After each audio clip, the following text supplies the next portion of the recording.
are Sint Maarten. You are Sint Maarten.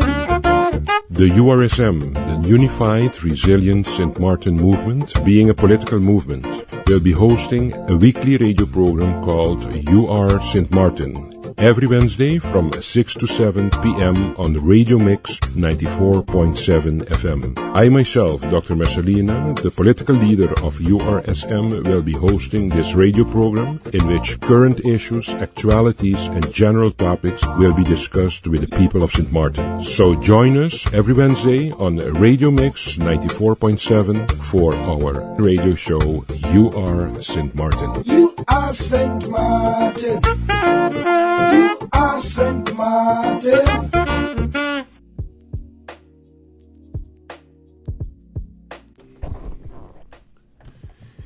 Dear people of Sint Maarten, good evening. Welcome to your weekly radio program You Are Sint Maarten on Radio Mix 94.7 FM. I myself, as you know, Dr. Messalina, the surgeon in Sint Maarten Medical Center, will be your host in this radio program. As you know, I'm not only a doctor for the community of Sint Maarten, but since October 10, 2021, I'm also the political leader of a new political movement for country Sint Maarten called URSM, the Unified Resilient Sint Maarten Movement. This political movement will for sure realizing the critical situation that country Sint Maarten is in at this particular moment and realizing the suffering of the people of this country, this URSM, my URSM, our URSM, will for sure contest the upcoming parliamentary election for country Sint Maarten. And by the way, I hope that this parliamentary election will be sooner than later, considering, as I said, the critical situation that country Sint Maarten is in, without a significant direction that we are heading in. We are actually just surviving the moment, but nobody knows where the Sint Maarten is going. There is nothing promising happening in this country. So really, out of my heart, I really hope that the upcoming parliamentary elections of country Sint Maarten will be earlier than later. For this week, of course, we have again a visitor, but before that, I would like to state once more that the URSM stands for country above self and also people above self, the people above self and the country above self. And this URSM strongly believes in educating and informing the people of this nice country. We believe that there should be a sound balance also between economic growth in a country and also the welfare status of this country. We are presenting, as you know, a weekly program in which current topics, community developments and issues and general matters concerning the people of Sint Maarten are discussed. Today again I have an invité for me, and I always say in this radio program that it does not cost me much time and energy to get an enthusiastic invité in our program, being You Are Sint Maarten. And in this case I have as invité to in this program a very nice, dynamic young gentleman that is very involved in youth work in the name of Mr. Jacques Heemskerk. Jacques is a very passionate man concerning his country and also a very critical person concerning the status of the youth of Sint Maarten, and hence his professional activity every day again to be busy with trying to help the youth of Sint Maarten. Jacques, welcome to our radio program. Good evening, Doc. Thanks for having me. Good evening, everyone listening, our radio viewers. And this is a great occasion. I'm very welcome and pleased to be here. Thank you, Jacques. Thank you, you too, for taking your time out to be with us in this program. As you know, Jacques, I'm the political leader of the URSM, and I'm very worried with the attention that our government and our country is giving to the youth. And that is actually the reason, knowing how active you are with youth work in country Sint Maarten, and that's a great negligence in our community, I decided to have you today with us in our radio program. Jacques, you are, for me, a person that is very known with your youth activity, as I said, but I think a lot of people in Sint Maarten still do not know this Jacques Heemskerk, and I would like you to use your biography as a background context to introduce yourself to the people of Sint Maarten. Sure, no problem. Good evening once again, everyone. My name is Jacques Heemskerk. I was born and raised here on Sint Maarten in the former St. Rose Hospital way back when. Still waiting to see if I can get my name on a brick like everyone else, but that's a whole discussion for another time. Okay. Like I mentioned, I was born and raised here. I attended the Oranje School as an elementary school, and then followed it up by going MPC, where I graduated HAVO in 2007. I furthered my studies in the Netherlands by studying community social work, and was able to also work out of my internship as a youth worker for Stichting Mooi, which hosts itself or kind of focuses on community development, youth development, especially on prevention and empowering of the public, you can say, the general public, youths, adults, and seniors as well. I worked there until 2015. Then I was offered a position as the only youth worker on Saba, and I worked there for 2 years on the little island of Saba. My choice for going there was to get more experience in having youth work from a very broad perspective in the Netherlands, and also from a very small, limited part of the Caribbean, you can say, when it comes to Saba, only having about 1,900 people living there, you can say. So on Saba, I was also able to create and manage the youth work when it comes to the youth activities, the after-school programs, not all of them, because there's also another organization called Child Focus that does activities. But when it comes to the Center for Youth and Family where I worked at, I was in charge of making prevention programs, activities, giving the teens and the kids a place to come after school to work on certain life skills that they were maybe struggling with, hosting several events for Halloween or Christmas, even scavenger hunts for the family to improve the family bond, improve the community, and get them more together. I do believe that we as people, our assets in our country is ourselves. So the more we can empower our people and our youths, the stronger we are as a country, and the more we can grow and create things together. So then, let's see, I worked on Saba till about 2017, right before Hurricane Irma arrived. I was hired by the Department of Education to write and execute with some other professionals as well, the ECC, the Education Care Center, which was supposed to be a school to cater towards children that are indicated as having bad behavior. So we wrote a program for them. But due to Irma, the location where we needed to do the school, Charles Lee Pabel School, it got severely damaged, and this program had to be rewritten and modified into an after-school program where we introduced and helped kids with life skills. The reason for that is behavior modification can take 7 months to 7 years to change a person's behavior because it has to do with habits. So we focus more on the skills that they were lacking and to strengthen those to combat the behavior issues that they might have. After that, I worked as well teaching capoeira I'm doing for about 20 years now. You can say that's my martial art that I love to do. I love to share it. I've been teaching it also in the Netherlands, and even before I left to study here on the island, assisting my teacher doing that.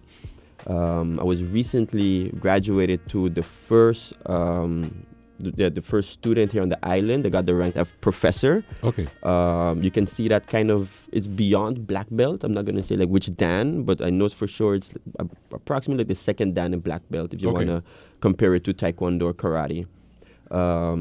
What else do I do? No, but at this particular moment, Jacques, you told us a little about what you have done in the past. It was my request to use your biography to introduce yourself.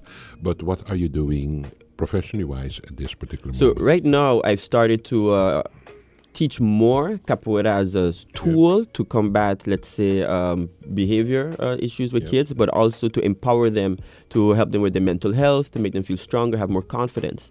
So for the last 2.5, 3 years, I've been teaching at various schools, from the National Institute of Arts, the SCOS Elementary After School Program, and other after-school programs here on the island, where I teach acrobatics, gymnastics, and capoeira to help kids and empower them to be the best they can be. And that is full-time what you're doing? That is now. my full-time job at the Fantastic. moment. Yeah.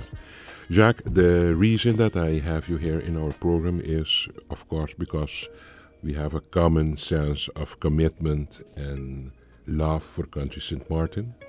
And secondly, I was observing your activities in community and especially your dedication for the youth.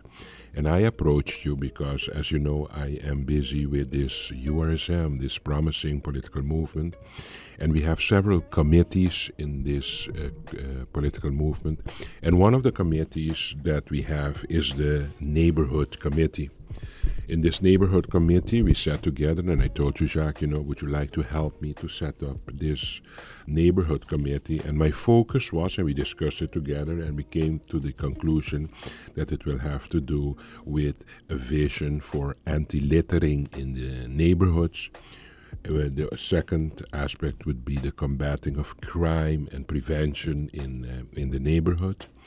And of course, what you're very good in is after-school activity for the youth in the neighborhoods, and also in general to just increase the livelihood of the neighborhoods and try to commit and engage the communities more in the developments in Sint Maarten.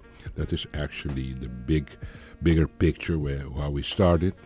And at the end of the day, you have been leading this committee, and we even are almost there with a document about a vision, and actually even we can call it a manifesto that we can later on expose and explain to the people what our stance is on our vision to develop and see how, in what form we can help the communities in Sint Maarten. One thing, Jacques, that is worrying me enormously is that I do believe that in the community centers are not functioning optimal in the full right as it was thought about for them when we started with community centers in Sint Maarten. Jacques, help me a little and explain me what your vision is, how you can engage communities more to increase the livelihoods in the neighborhoods of Sint Maarten. For sure, definitely. As we know, communities are basically like living organisms. There's many people living within a community. They have businesses. We have organizations. We might even have political parties that live in there, leaders that live in there as well. Mm-hmm. What we would like to do as a part of URSM is strengthen all of those little pillars and put the focus on improving everyone's livelihood, basically. Mm-hmm. How can we do that? Now we have different facilities we can use. You spoke about having community centers. Mm-hmm. My vision that I shared with you for community center is like a hub where anyone from that community can come inside. They can request information concerning activities, concerning developments happening in the community, but they can also file complaints that happens in the community. They can reach out to, let's say, their community police officer. They can also get small little things done when it comes to like creating ID cards and passports. So the community center should be a hub of information and where people can gather to meet each other, gather to help each other, gather to create stuff together to improve their community. So that's one way of using a community center. Another way you can improve your community is by making those connections between the small person, the regular person in your community, and the businesses. Mm-hmm. Because the businesses are the ones that can assist any one person to make a business plan, to make to improve the community, basically. Mm-hmm. You want to touch on 3 levels, actually, when it comes to the micro level of a community, which is your people, the families that live in there, and the small organizations, which is also part of the meso part of a community. And by strengthening all of those assets together, you can have a major impact in the micro. And the micro, the macro, sorry. And the macro, we're talking about government and institutions. So as a people, we can start making a small movement on the ground level. For example, we want to decrease littering. So we can go across in our communities, in our streets, and we can start doing small little cleanups. And while we're doing cleanups, we can engage people from that community and explain to them the hazards of littering or even the benefits of keeping a clean community. Yeah. And then from there, we can go and make into a campaign that now this whole community is backed up by people and really wants to keep the community clean. And they can hold themselves and each other accountable in different ways, of course. And eventually, that type of movement, if it happens more often and more diligently in other communities, you create a wave that can influence government, for example, to make sure that they write a better policy or they present a law that strengthens these activities that are happening within the community. Jacques, you're impressing me with your vision about what should happen in the communities of Sint Maarten. And actually, Jacques, what you're talking about is so important to develop a community and increase the livelihood in that society, in that group of people living in that neighborhood. And I do believe that the community centers or the organizations actively involved in the neighborhoods, if they organize themselves better, as you propose in a way that we structure it, write policies, we are going to get at a certain moment such a great control and impact on the organization and of the neighborhood that I think that it will be beneficial for all that is living in that community. Jacques, something else that we spent some time on was, of course, the attention that we have to try to get Sint Maarten cleaner than what it is now. And it has to do, of course, with educating the people. But we spoke also in the URSM about a vision about it's not always that the people are littering, it's also that we as a government do not meet our obligations to make sure that the garbage collection is done in a professional way, that's one, and secondly, in a disciplinary manner also. For example, twice a week, we also see that the garbage bins, the big ones, are overfilled, and dogs are around those bins the whole day. There's a lot of garbage collection around the bins because they're over full, and I think that we will have to pay a lot of attention in the neighborhood, not only to educate the people not to litter in their environment, but also to conscientize government also that they have to meet their obligation to do what they have to do. Indeed. For keeping the neighborhoods clean. We from the URSM, Jacques, had a proposal to do something with the waste management of the neighborhood. I do not know if you want to explain a little what our thoughts were about how to organize actually the waste management in the neighborhoods. Yeah, we can talk a little bit about that. It goes back to what you mentioned, to behavior. Yeah, we need to curb the behavior of, let's say, the people, but also being when you're in government, you are the trendsetter. You are the one that's kind of pulling the cart and being an example. So when you're proposing or setting campaigns to prevent litter, that is one way of combating it. But what are you actually doing to combat it, right? Going back to scheduling, going back to make sure you have a cover over these bins, etc., etc.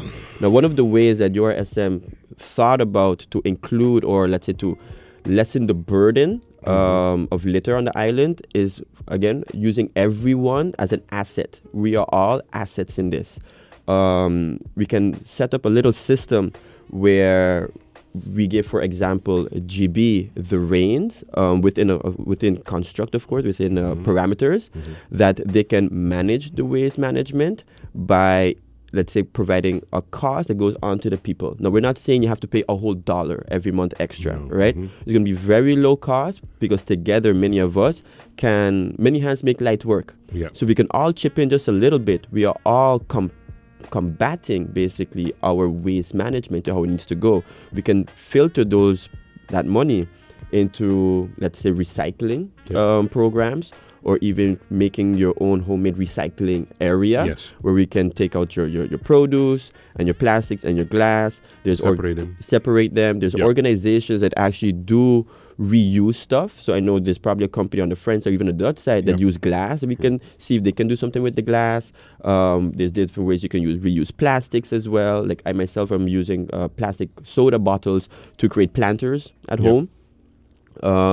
So there's different ways of doing it. One of them, like we mentioned, is giving a little thing to GB where we all can chip in Exactly. to help out Yes. with the waste management. Yes, and what to start with this waste management, if you look at from the side of government, how it should be regulated and organized is, first of all, Jacques, I think that waste management needs to be better managed and should be done preferable in collaboration with our counterparts.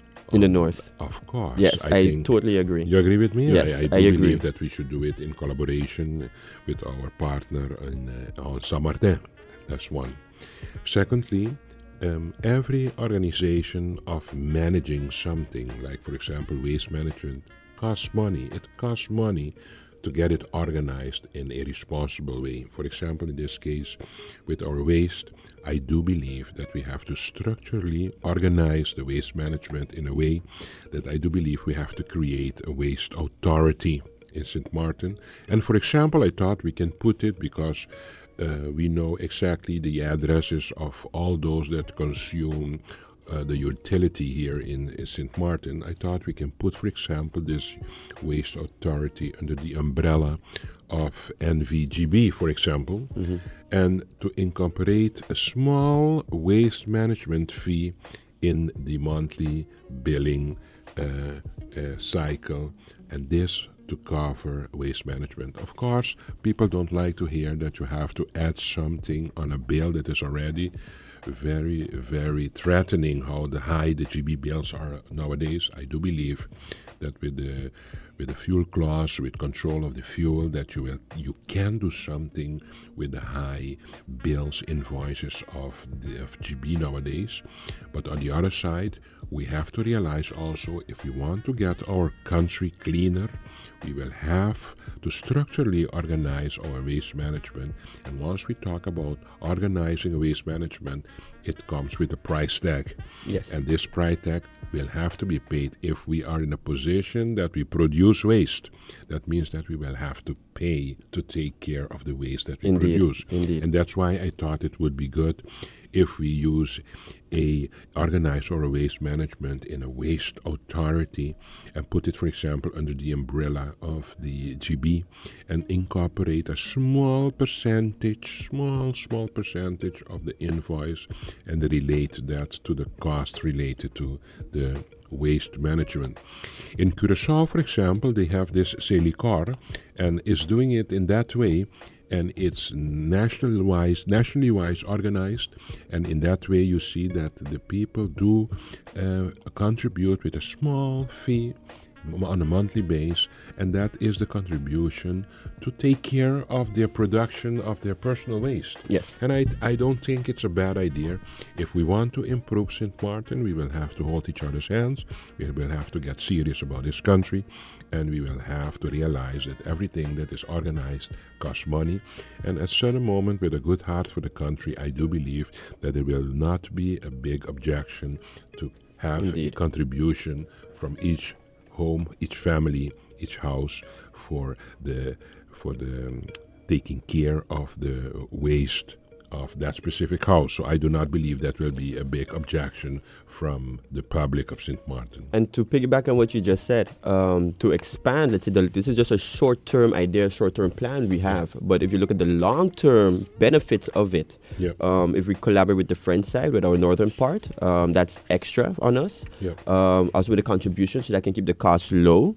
But imagine we have our neighboring islands as well, who might need help with their own waste management. So that would, as a government, we can set up another pillar, probably, to exchange. So we can take their waste and we can produce it into energy ourselves. Or we can export our waste. Or we can too, export their of waste as course. well. There are many ways Yeah. to deal with this. So making collaboration with our neighboring islands can also help us in the long term. Of course. But we have to make a little sacrifice in the short term. Jacques, we are having an interesting conversation with each other here.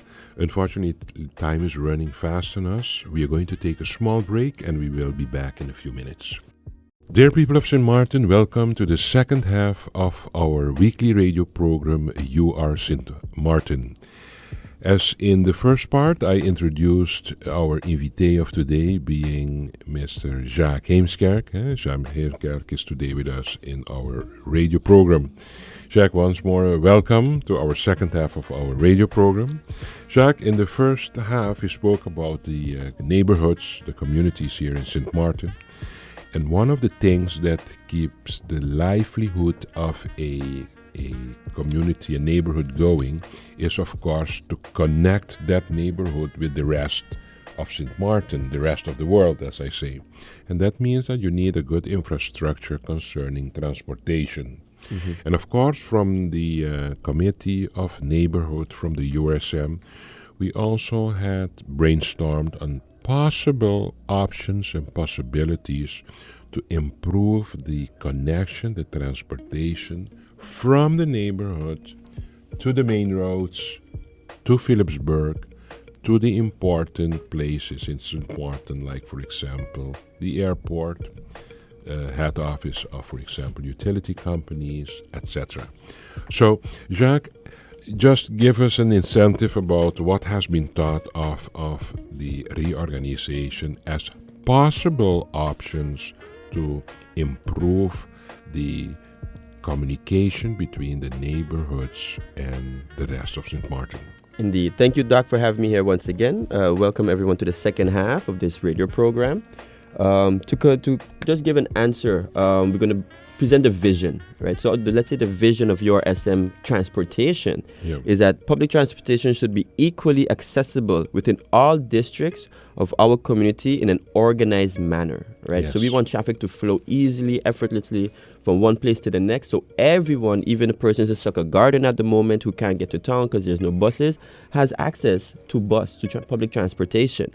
One of the ways of doing that is by implementing a standard government bus system, right?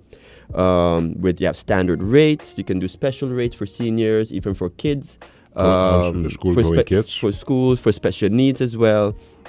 And these things can be done in collaboration with, let's say, the bus association, and we can help to facilitate that, right? Now, people might go up in arms and say, yeah, but I'm a public bus driver, that is my income, etc. However, the flip side to that, if we introduce it in a structural manner, is you as a bus driver can be hired to give the same services, but now you're going to have extra benefits of every month you have your salary that's going to come. Doesn't matter if you miss the route or not. You're insured. You're insured. For example. You might have coverage insurance on your vehicle as well that doesn't come out of your pocket. So there's a lot of benefits can come out of it. We can also expand or more, let's say, structuralize the transportation by saying the bigger size buses are going to remain on the main roads, right? And the smaller buses, they can take the side streets. So persons from, let's say, Belvedere, they have to walk all the way up to Dutch Quarter, wouldn't have to do that no more. They would have a little bus driving around in Belvedere to pick you up in that street that you're at, Yes. right? And you can jump in. You can switch to a bigger bus system on the main road if it's necessary, but that is one way of we can introduce and, let's say, structurize our public transportation, again, with the idea to give access to everyone on the island. And all neighborhoods. In all neighborhoods. Doesn't matter if you're in Kupakoi, Sucker Garden, where we at? Oyster Pond. Middle region, everywhere. Yes. You know, Jacques, the URSM is a new political movement that dare to try to organize this community. And we have a lot of children diseases in this community. and we take it for granted that it is what it is, and we just live with it. On the other side, the URSM wants to organize this society, make it an organized place that makes it easier for everybody. At a certain moment, we will have to, if we like it or not, we will have to talk about public transportation for country Sint Maarten. And as you said, every beginning starts with resistance because there are a lot of private bus drivers that owe their money with driving buses. But it must not be so that they think immediately because we're going to reorganize it, they're going to lose their monthly income. No, we want to include Absolutely them. not. We want to do it in a way that is going to be a win-win situation for the bus drivers, for the safety and efficiency of the roads, and also for the public in general, and also more accessibility for the neighborhoods. So the idea of touching the transportation chapter of Sint Maarten does not mean that we are going to go against the private bus drivers that we have now on the island. Absolutely not. We only want to organize it in a way that is going to be a win-win situation on all levels in our community.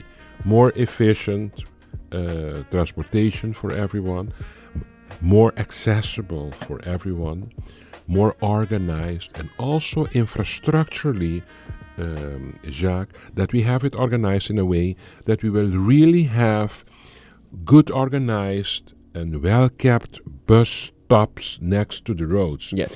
For example, now I'm driving, I get sometimes very irritated that buses stop like they want. They decide whenever they want, they stop. They don't care how many traffic there is behind them, if it's safe or not, what they're doing at that particular. They just stop the bus because someone in the bus decides this is the place that I want to step out of your bus. And this gentleman just stops the bus. He does not care about safety of the environment by his action.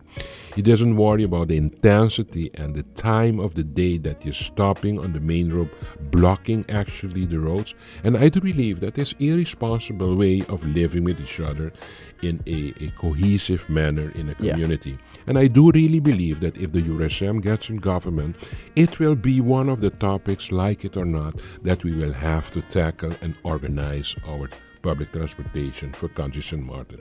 And as you said, Jacques, I do believe that government should step up the plate and get more involved in reorganizing the public transportation of country Sint Maarten. Indeed. And I think at the end of the day, it's not to make it difficult for the current bus drivers. No, we're going to do it in a way that is going to be, and I repeat it again, a win-win situation for the bus drivers and also for the public and the neighborhoods of Sint Maarten. I know. Like, can you imagine you would have, let's say, pilots flying their planes and they're just choosing to land wherever they want because a passenger wants to stop there? Can you imagine? Like, you would have airports and you can have airports, but you would have to build runways almost every few kilometers just to acquire, just to Yes, of course. have the planes land there. And that is not the way it has to go. So if we can organize our airports, or even the way how our harbor functions when it comes to their transportation, we can also organize and structurally organize the bus system or our public transportation system. Of course. And I think it's going to be easier and facilitate the life of the citizens in each neighborhood if they know that there is an organized with a great disciplinary time scheme, how the buses pass, what time they pass. I think it's going to be very great for everybody to know that we have a reliable, trustworthy, and a safe public transportation for country Sint Maarten that is organized, but with well-kept bus stops and in specific safe places that the buses can stop, and that we are going to work against this stopping on individual will of bus drivers wherever they want and whenever they want here in Sint Maarten on the roads that are already very small and very overloaded with cars and traffic. Great. Okay, so Jacques, we are on the same page concerning our vision to reorganize the public transportation of Sint Maarten. A second topic that I would like to discuss with you in the second half of this radio program is the after-school activity for country Sint Maarten. Jack, for me, this is a big cry. We are talking about the future generation that will have to take over this country on the long term. And on the other side, we are not investing in the youth of Sint Maarten. And on the other side, we are not offering as a government, as a country, any specific activity for the youth after school. On the other side, financially, it's becoming more and more a challenge for the parents, so they will have to continue working till late after school also to bring bread on the table, as we say, so they will not have enough time to dedicate to their children. That means that the kids come from school, they are at home, they have no activity, organized activity for them after school, and then we're going to have the kids sitting under a tree thinking bad things to do, and we're going to lose them. But Jacques, in our committee of neighborhood that we taught also about after school activity, you have a great vision what we can do, for example, with sport activities for the youth in the neighborhoods.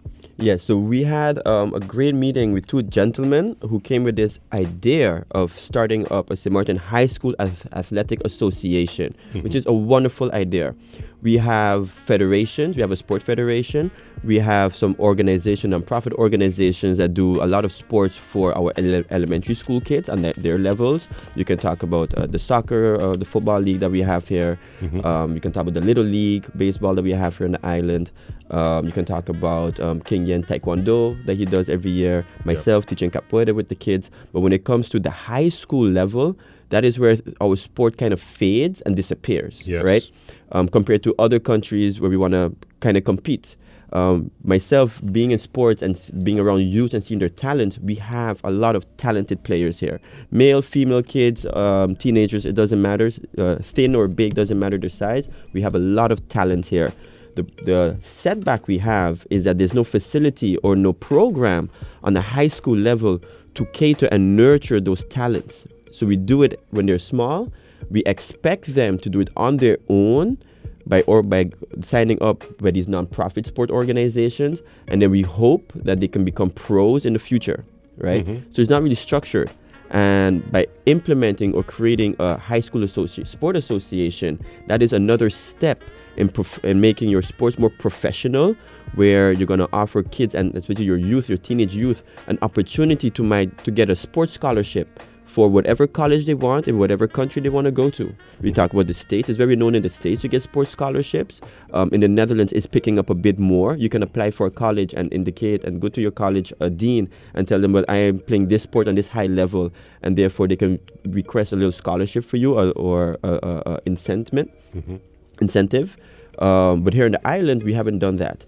So by implementing this high school association across the board for every sport, we're not discriminating any sport. You want to do bowling? Let's try bowling.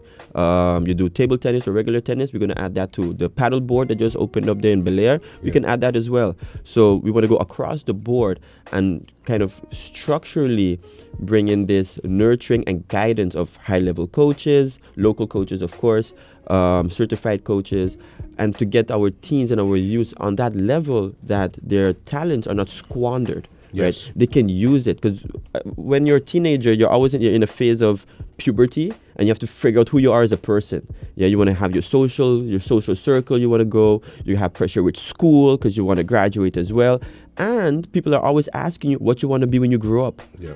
Right? So there's a lot of pressure in society. So having an association that kind of helps you to give you a path is by saying, hey, you're good at basketball or you're good in this sport, and we can guide you to go to that professional level. And maybe in the future, because it's not 100% guaranteed that you can get scouted, but maybe in the future you can get offered a sports scholarship.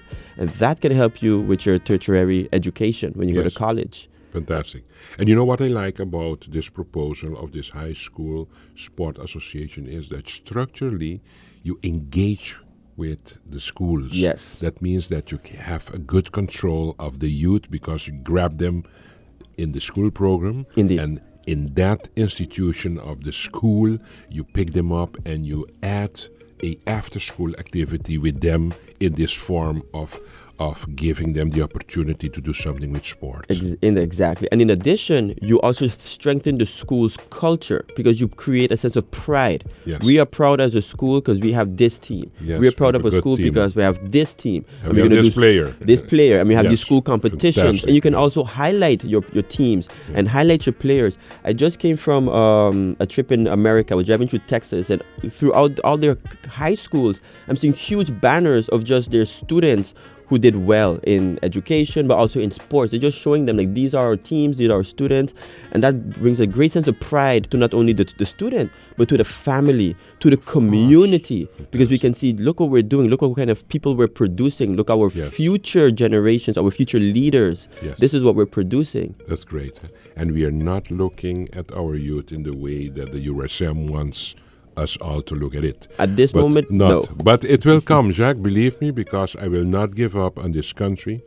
And we have neglected a lot in the past concerning our care for our youth. And I think the people are realizing now that we will have to make a big change for this country. And I do believe that the people are waking up and realizing that the URSM will be a good alternative, a good solution for the nearby future of country Sint Maarten.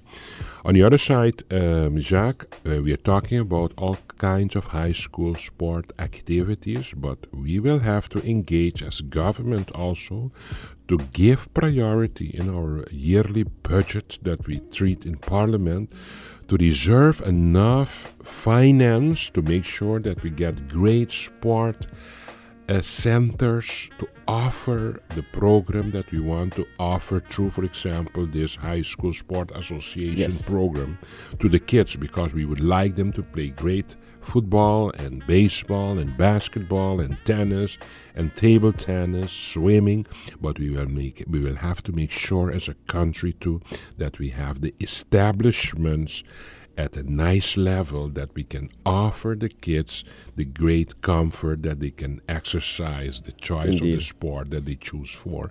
And I do believe that the URSM has high priority for the youth also, because we believe that the future of Sint Maarten is in the hand of our youth, and I think we will have to invest in our youth for the future. Yes, and we don't have to reinvent the wheel. Of course we not. can make multi-purpose rooms. Yes. Right? You have multi-purpose facilities where you can transform your indoor basketball court into also an indoor tennis court, an indoor football court, table tennis little court. Just thinking over 15 years from now in the future, you can even, how they have the Madison Square Garden, the floors can move. Yes, so there's a lot of things we can do. I'm going to tell you something that until today pains me a lot. As you know, I work in the Sint Maarten Medical Center, and you can say whatever you want, but the old Sint Maarten, the current, now that the one we have, this current building that we have our hospital in, that building as such is a beautiful Caribbean building.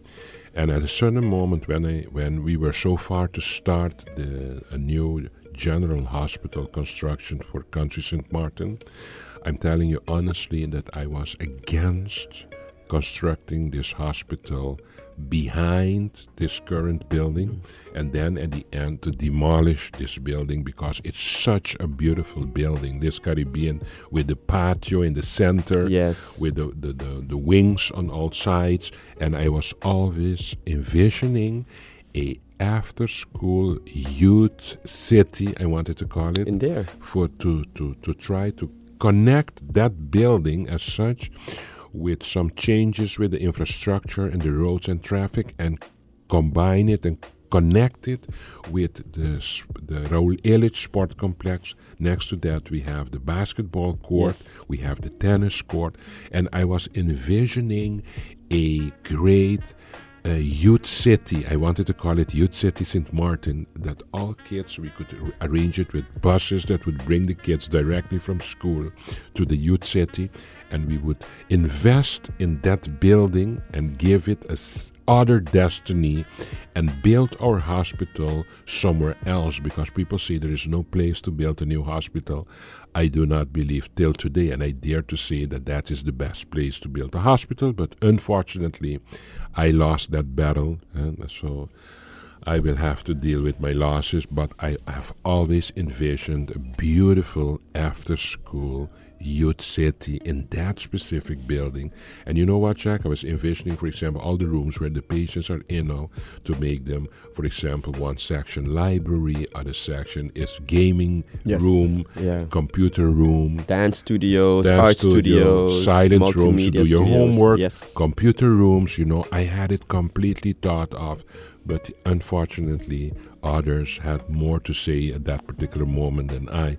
And with pain in my heart, I see today that at the end of the day, we are participating on what we call capital destruction, because we have a beautiful Caribbean building being our hospital building. And at the end of the day, we're going to demolish that building that I think is a beautiful Caribbean building that could have an other destiny to serve, especially now the youth that I have a weak heart for country Sint Maarten. But unfortunately, I can speak many hours about my pain about this development, but I lost that battle, and hopefully the USM will be one day back. It is a nice vision to government. have. Yes, it's a nice vision, but we can still do it. Yeah. I'm still thinking about a youth city. I still want to call it the youth city Sint Maarten, and that we're going to combine it in all kinds of facility center to offer the youth of Sint Maarten all kinds of options and possibilities, from homework to games, to sport, to art, for whatever. Yeah. I envisioned in that area something very similar. Jacques, you know, if the people understand where this URSM wants to go with Sint Maarten, and they really realize what the inner intention is from this URSM, I'm going to tell you that the URSM will get a great mandate in the nearby future by the next election. Because, as I said, we're going to turn this country upside down, and we're going to give it a total different direction. And we're going to use the sentence, Sint Maarten is a great place. We are going to make it first a great place. We are going to share the wealth and the prosperity with everyone in this country. And once that happened, we can say that we are a great country in this Sint Maarten. Jacques, unfortunately, the time passed very fast on us. It was very interesting to have you in this radio program, You Are Sint Maarten. As you can realize during this program, the URSM is not criticizing, bashing, making use of the formula of crab mentality to communicate with the people of Sint Maarten. No, the URSM is a totally different movement that wants to be positively contributing to new developments for country Sint Maarten, and we will do everything that we can to try to make this place a better place for tomorrow. Jacques, I want to thank you once more for coming. Thanks for having me, Doc. Thanks everyone for listening. This was a very great discussion. Nice conversation to have. Jacques, in the name of the URSM, thank you very much for your contribution today. Ladies and gentlemen, we are at the end of our radio program, You Are Sint Maarten. I'm looking forward to have you back in our radio program next week, Wednesday, from 6 to 7 on 94.7 Radio Mix FM. Have a great evening.